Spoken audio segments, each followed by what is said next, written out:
MDG TV, une chaîne Wint pour la cause de Christ.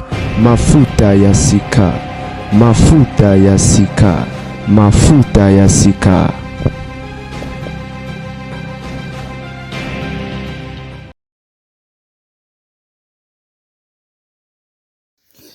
Mbote bande MDG TV Mafuta Yasika. Nous avons papa mbolé la nous allons la grande dame avec un grand jeu qui a cadre actualité tout les sous le Europe Samino Basango.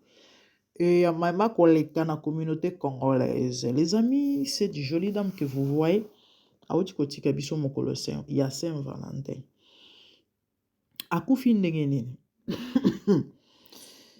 Et Bino Boibi Saint-Valentin, jour à Bamouré, fête à Bamouré. Et Abimaki, pardon, Mobile Abimaki. Elle était à la maison, Ndengezalaka, Kaibiga journée, une journée spéciale. Certainement, elle s'est dit, donc, Lelo, pour tous les au matin, Makale Osanini et Otikala. Donc, on a chéri, dans le lango, Lolango. Et, n'a habité programme, ni basali programme, ou encore basura, n'a bonté, mais, et bah, que nous, maman, vous allez bien, parce que cette journée, n'a bango, ba, amoureux. Et, n'a habité ceux qui, et là, qu'il fallait, ba, fêter, n'a ndaku, to, fallait, ba, bima. Mais, il s'avérait que, mon bala bimi, certainement, elle s'est dit, bon, à Québec, t'as peut-être tout à Zozonga. T'as la herbe, 17h, 18h, 19h et 20h. Nda on réaliser pendant que non. C'est que on n'y a libanda. T'as la jour à ba mourir. Jour ya ba mourir. Sko mobile azate nandako. Omi lobela nini. Bino bobi biso basi on a makanisi comme déjà au tambola ero azana nani. Ah certainement na fiyo wana babete na lisolo na mona ba vidéo mutakala. Ona mona ba message. Ah ero baza wapi. Ero osa nini. Ero soka zo matela ero soka zo sala préliminaire ero soki bandeko bino boyebi mambwana ndenge ezala tout est chauffé. Et papa a raté tant mobile moi ça s'enflammait. Mais c'est quoi ça? Tu auras mourir toi tu m'abandonnes à la maison seule pour que nous ça fête libana na ba makangu. Est-ce normal? Bino boyebi pe mibala potonde bazala minoko. Alongwela kuna eza nini kaka na kopema te boniko bon atasui na bimaki baninga musu bazala ko s'excuser ou bien abetara mo eloko mo bo juste pour makelele ezala te to peleka et comme échange de paroles keye zonge lo baraba kinois moi si mafuta emati moteme suki so mobala lo bayine nini so ina osona na mobala bimisa mamunini so ba lo bayina ika alinga na contrainte so pas le baki na eke à coup de nos ana kuto faux chéri et oza mwasi o rotiera makambuka ndenge za na bolingo bino boyebi nde au moins ça ke kota na chambre a mi sopi du pétrole certainement elle avait déjà programmé ça parce que pétrole on est utai wapi pour se retrouver na chambre na almet donc certainement si a planifié ki a bongisa ki yango ke tanga oya na oyindi c'est puis après na mi bomara mukili yango mambo aussi là parce que na lembi trop c'est trop à côté na chambre na tie pétrole a tie moto mobala moni moto zo pela bino boyi mambo on ezela to na poto fallait appeler l'ambulance taba bengi ambulance bandeko ya maona a passé ça que au moins si on n'a pas pu la sauver elle a perdu la vie à Koufi likambo nene boye bandeko nali tosolola bino boye biso ki mère ayo loba seke ayo loba ezali ok et que les sages écoutent dit la Bible et il augmentera son savoir. J'aimerais que vous puissiez me donner votre attention s'il vous plaît. Toi na mokili abatu tout arrive également à tous dit la Bible likamo ekoyeli ndeko on ne sait jamais total ba paramètres nyonso on va juger le pour et le contre et puis on va vraiment tout solo lango bandeko nanga. Premièrement, l'acte posé est condamnable, ok? Tu peux pas te tuer, tu ne peux pas d'abord te suicider, peu importe raison, likambo cause nini okomi bomate. Ao pasi o maladie o komi na suko za na mutute tu peux okoki komi bomate parce que La vie, c'est Dieu qui la donne. Mutacha biso na mokilo ya Nzambe. Kotinda Nzambe tinda biso na mokilo za na tina. Donc, ndenge yo zo ka omondo ndenge ozana. Oza perte te. Oza pe cas spécial te. Peu importe ce que tu vis. Nzamba tio na mokilo yo na bit. Donc, okoko mi boma te. Soko mi bomi ozu problème na Nzambe. Parce que so ozaki na tina te, Nzamba nga gaspiller pe mané ya bomo ite ekati na yo. Donc, mutu nyonso atiaka fin na vie na ye. Yeba kozu problème na Nzambe. Et toute personne ou atiaka fin na vie na ye Bible zoloba. Akena anesika kimiate. Pour ceux qui ne savent pas, après la mort, il y a une vie. Cette vie dépend de la manière dont l'homme a vécu sous le soleil. Donc, yo mi bomi po mo kili passe leki mingi yeba ko ken na lieu de tourment. Oko passer éternité musika ya mokeli na yo et ekozala mawa pasi milelo. Bible zoloba grincement des dents. Donc pas sur yo tiki na mokili oyo kimi, et eze eloko te par rapport oyo ke kuta kuna. Donc pour ceux qui croient que mettre fin à sa vie ou encore se suicider, eza solution. OK pema, détrompe-toi. So mi bomi o keneko pema te. Wana ezaki parenthèse na ebisa mutu moko avant to mekako sala analyse ya liwa ndeko na biso. Yo ozo kaniso mi boma, okuta na libako olanda émission, c'est Dieu qui a permis. Yeba ke so mi bomi mama papa o métier na pasi o tiki na mokileze lokote. Donc abstiens-toi ko mekako sala eloko wana te ko poser acte wana te parce que la solution c'est Jésus. Oyo zo bika wana Nzamba capable de résoudre ngo problème oyo zanango. Bandeko nalandi ba analyse bandeko belé na monaki image je crois 3 jours déjà yango pour que 3e jour ba contre-temps sur temps na mega au temps moi dimanche malheureusement on a eu problème à wifi donc j'ai pas pu au côté ces émissions dimanche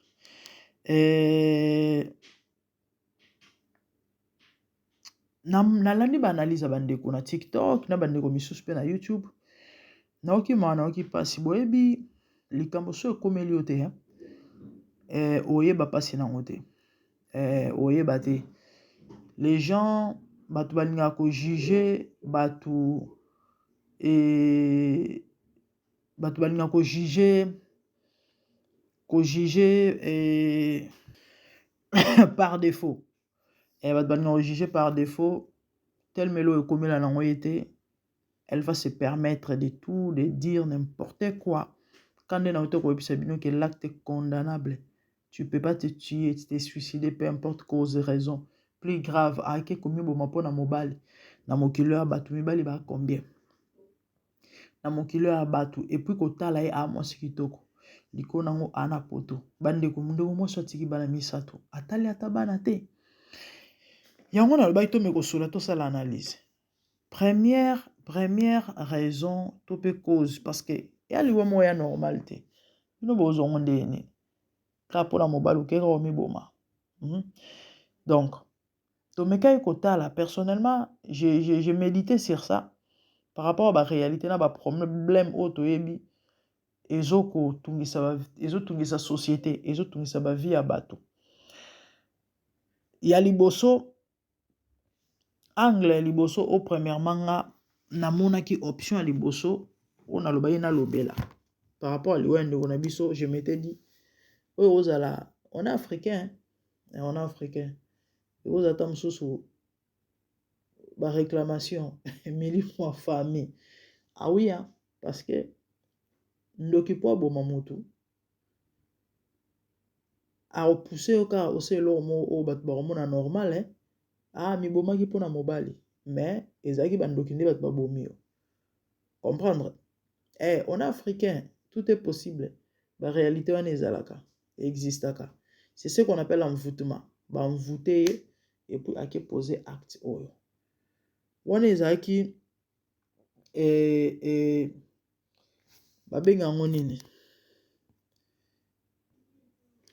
wana ezalaki bandeko première option si je peux dire cause point raison voilà parce qu'on s'est dit et là on est pensé routine moi sur mi boma to mi lobeli bon on est africain et cause appelle ba envoûter famille liée ndenge to lobaka famille liée Est-ce que vous vous rappelez, année passée, moi na biso moi TikTok eza kufara Daniela Niembo.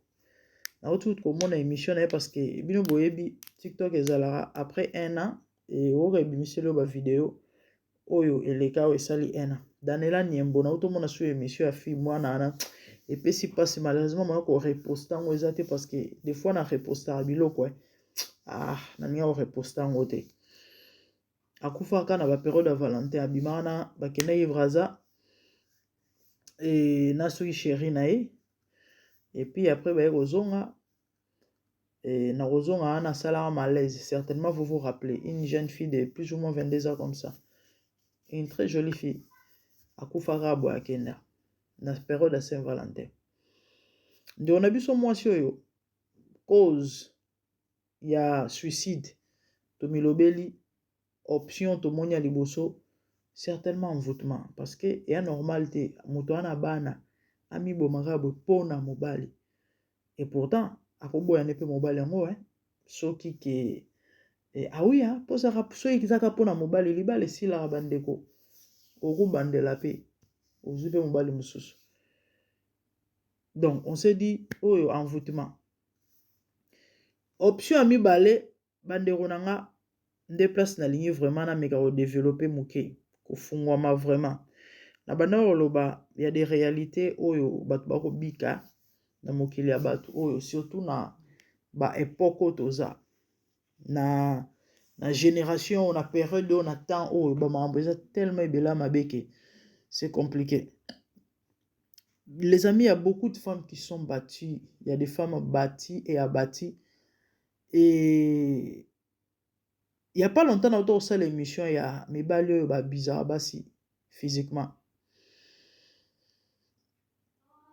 to réaliser ou encore to yebaraté que ezana abi mususu ezalaka moralement et après il y a des habits aussi oyo ezalaka verbalement et il y en a mibali ba makasi na torture verbale ya osaranate ako bando finga mwasi do malamu ba beto ata makofi po abimiselo bilo moko oyo so yoki yango okokonda eningisio penza baner o perdre ata kilo afingi yo alobino mambo makasi oke okoki yango to supporter te. Est-ce que boyebi ke et traumatisera pe? Est-ce que boyebi? En fait, il y a des femmes parce que c'est une femme qui est morte. C'est vrai, il y a aussi des hommes qui vont souffrir. Na bandenge mobo na bandanga mabala, basi bonyo la bango. Mais basi ebele bandeko, baza abattu. Baza battu non pas parce que mobala betake makofi, mais mobala torturaka ye moralement. Mobala bizaka ye moralement, verbalement. Donc asala ke banko oke sora abimi. Sora zongitam sobora olobise pete. Kolia alia raté. Une femme qui aime son homme ou encore son mari, tant au saye banko andengwana, yo ranti osungai. Ako sa AVC, ako piqué crise, ako ya koufi. Et les gens ne savent pas ça. Les amis, quand on a autant web, c'est l'acte condamnable. Oui, c'est vrai, mais vous ne pouvez pas cracher sur. Vous ne pouvez pas cracher sur Mouta Koufi Boye. Beaucoup cracher le cola à Moye Boyete. Koya ko traiter de tout sauf rien. Attendez. Azaï quand même Moutou. Ou Azaï na famille, Azaï na bana pe. Vous croyez? Eza esengo. To na famille na bat bazaki et d'accord to batinda qui a posé acte wana tout comme et quoi peut comme la paix bino dans vos familles yo anti moi soit koufi soit zaki ndekono propre. C'est vrai à koufi na buzoba mais tu crois que tu vas te permettre de recevoir l'émission Fingue? J'ai vu des émissions, oui c'est vrai, mission surtout condamné que non c'est une bêtise, c'est bête, c'est tu es comme ça mais tu peux pas venir insulter et mort comme ça. Non, il faut respecter les morts, les amis. Boy, bi maman de quoi vivre quitter. Pour commencer na point oyo. boyebi abikaki te po akoma ntina niveau miboma ta mosusu ezalaki biyo olinga peut-être ata so olinga miboma te mais ta mosusu olinga okoma na baniveau moko boye ya kopose baacte moko boye to ya kosala bamakambo moko boye oyo ekozala mpe inhumain ye peut-être asupportaki pendant un temps et puis après akoki su te bana basi combien baosala basurménage na poto bana basi combien baosala à cause ya stress bazokoma comment on dit bazokesuka na bahôpital ya bato ya mitu bana basi combien dépression ezobeta bango nabeta lisolo ya ndeko moko mwasi ya plus ou moins 2 ans passé ezali na batongo na oke mosala nzoka nde eloko wana eutai koleka juste avant nga nakota mosala parce que esalemi kaka pembeni ya mosala na nga et y avait des gens qui disaient que c'était une femme congolaise bato basala baémission bandeko na kisasa basi ya poto badrogue kaka boye basi ya poto mitu na bango esalaka malamu te mais franchement c'est malheureux hein? Mosala ki journalisme oyo mosala bata mayele mais tout le monde na moto ayebokoma kombo te bandeko bolimbisa nga akomi ko se permettre ya kosala baanalyse et faut mona biloko bato bazobimisa sans toutefois kosala baprojection bato basalaka badépression likolo ya babenga yango nini mon dieu les amis excusez-moi bana bana déranger na to beta bango kuna fallait dormir et puis bon lo saka les bande on a bande koloba yana basi ebele baosa badépression likolo ya domestique violence babenga yango mwasi wana atikala motakala oyo na obeta lisolo donc atikala mpenza takle kobanda na motuti na makololo eza te abima na balabala na prince amata likolo mutuka panza makolo bato bafilme bino boyebi bato mosusu bazanga mawa bazanga humanisme bafilme babalançant na baréseaux sociaux et les gens ont vu ça balobé que c'était une femme congolaise personnellement je ne la connais pas bato basala baanalyse même na Congo bato basala baémission balobi botala basi ya potoka boye badrogue sérieux vraiment mais comment vous pouvez conclure comme ça oleboya ata écoute oza possible mais venez bomeka ko tala baparamètre nyonso bokoyika te koya mbala moko no drogue et pourtant boyebi mutu te boyebi te eloko nini yango epusaki akoma na baniveau wana dépression bandeko ezoniokola bato baréalité to tokobeta lisolo ya soleil ngonga kala te ana bebe soki ya 9 mois na zemi mais mobali atikali kosundelaki ambiance na Congo motema akoma moto bacrise akoma moto bamigraine akoma moto alobaki yango atiaki poste na Facebook bino banti eloko abongo soki moto abaner solide tebe akomi boma ti et vous allez venir boye kofinga ebembe mais attendez tozala batuko il y a des gens qui vivent des réalités les amis na mokilo ya bato ota mosu yo bikite et tant ba makama to ba problème ba mambo bozo koma venez donner la solution au fait l'acte est condamnable oui mais donner bopesa pe remède na ba obatikali boya kato fingi ebembe esuki wana et pour singi ba s'abonner na chaîne na yo bizarrement et ba émission boye et ba émission et je sais pas na habité nde batu na bombi bande obo comprendre nga personnellement j'ai eu trop mal à cause à peine de konanga j'ai eu trop mal je disais qu'il y a des gens qui vivent des réalités boyebi nazo banga kocha vidéo mo na nango na ochango te tellement YouTube langa et nazo ba problème trop quoi des fois ba interpeller na ba maman ba tumsu ba tchaki za problème te ba tinanga vidéo mo na TikTok ya koko mo mondele dans des soixantaines comme ça cinquantaine soixantaine je crois soixantaine boyebi na bamboka musu ba loi ya ko miboma ezalaka okei na centre mo songolo ba peso ki chomelo kufi na Angleterre ezalaka te Dieu merci Bande on a France koko wana accueillir le bino et elle ne veut plus vivre. C'est quoi la raison? Alinga kopesa forme ou alinga kopesa vie na ya azoko kopesa ngote parce que donc ya komaka azoko kasuko komate aza écrivain azoko kasuko komate et puis non seulement ça bande robi na vanini nataliko et azo belate ezate que en fait le fait que moi j'ai poussé ndambo ba mamuso abanda ko sala facilement azoko kasuko ça on c'est que tout à fait normal et puis azo le bon pe na kimia non na lingina kufala ngai et puis bande ko basaleli mélange qui si bapesi Amélie bino boyebi mindele basimbi dort un peu dort paisiblement.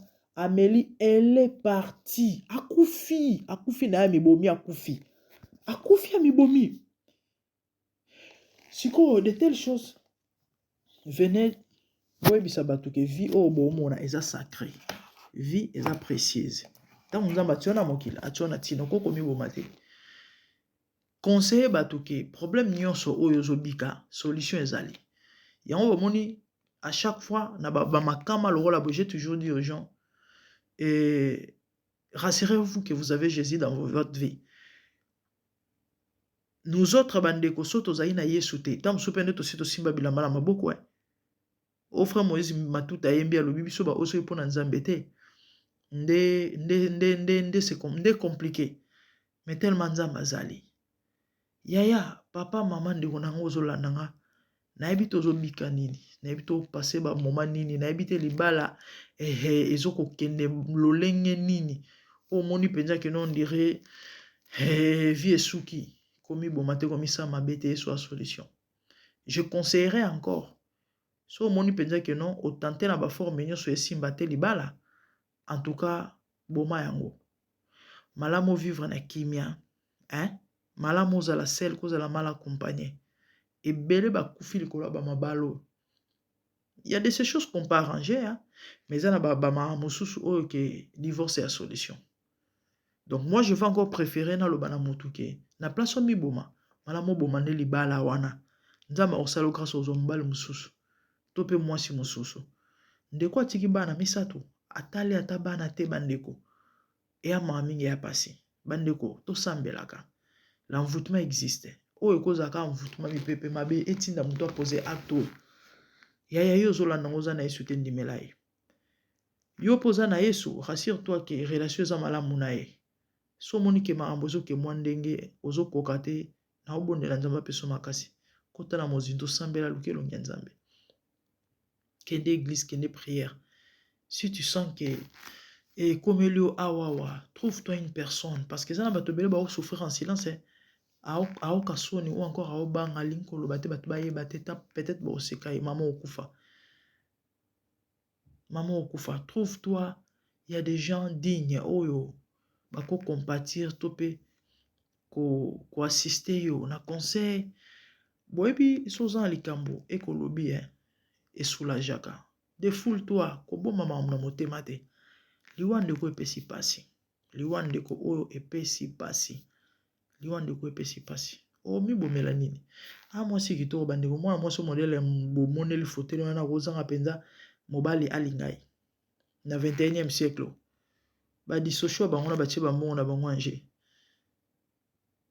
so on a besoin mineur kaka ye so on a besoin ya jeune homme kaka ye so pas lingi mokolo kaka ye toute vie est vie maintenant on doit rendre compte na ba acte ya zo poser est allié mais néanmoins aline quand même azala nae elle veut la joie en fait aline azala bien na place nyoko makemba na se procurer sengo oui na place que no kufa boyo mi boma boye ezaka nini yolobi nango ata bandeko mosusu yango bangalango mobala yango ezaki nango ezaki en or yango bangalango ezaki ya ndenge nini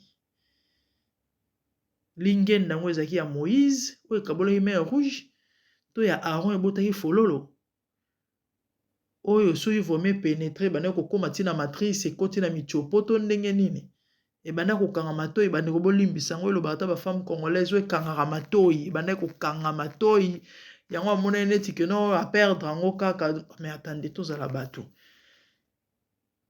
bato nini yango eza ya sika na mokili oyo nini eza ya sika na mse na moi oyo so ezali likambo ya nzotologie me mibali baza ebele so mobali wana omoni ke no ezosimba te luka mobali mosusu keoke okomiboma boye bandeko epesi pasi epesi vraiment pasi liwa ya ndeko mwasi oyo et on a le non on sait l'émission il y a des gens qui passent des moments compliqués difficiles people are going through a lot na mokili ya bato mon ami ressaisis-toi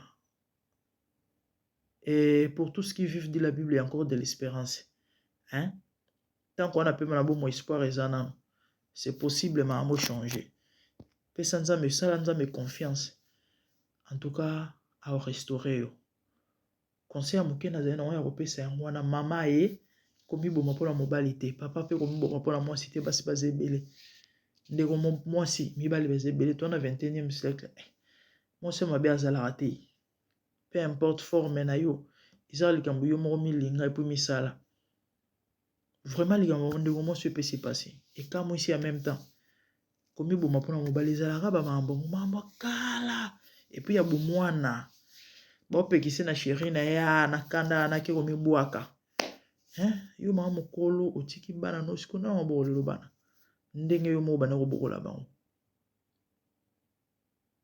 en tout cas bandeko epesi pasi s'il vous plaît boya kokrashaka sur bamorte mamu mutu ndeko avivaki po akoma na niveau komiboma boyebi te tobetele yango maboko te l'acte condamnable mais sinon n'insultez pas les morts vous ne savez pas si c'était vous à leur place boyebi te ta mosusu bonga bokoma na baniveau osala bamama mosusu mpe moto akosala te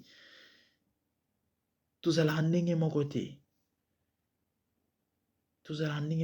yango moni bible ozoloba l'effort bosupporte bafaible parce que des faibles baexistaka bino boya te bofinga mowei kizengi zoba ndoki ceci cela démon kende na lifelo attendez vraiment que Dieu vous bénisse moi c'est la grande dame ya moketo de non ya mwana nzama mona papa mbole na bino abonnez-vous massivement sur MDGD TV mafuta c'est qu'a fait large diffusion oyebite moto partager l'émission au mamuni azobika tam so sola na yema ebisa kote peut-être soit kutani na émission au conseil ekosungai maman papa so monique problème eleki tia musique tia adoration moi la musique me soulage makasi tchendule zo bible fungola tanga okoya ta na verset moko ozarema o epeso pédicaire que Dieu vous bénisse tout le monde a une balasima des bonnes choses merci au revoir bye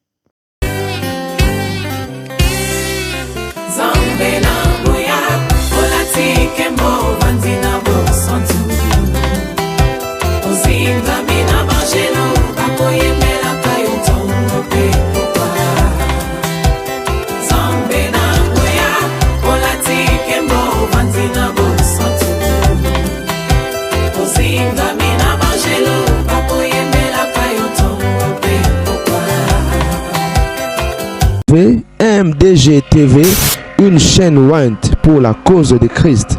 Mafuta ya sika, mafuta ya sika, mafuta ya sika.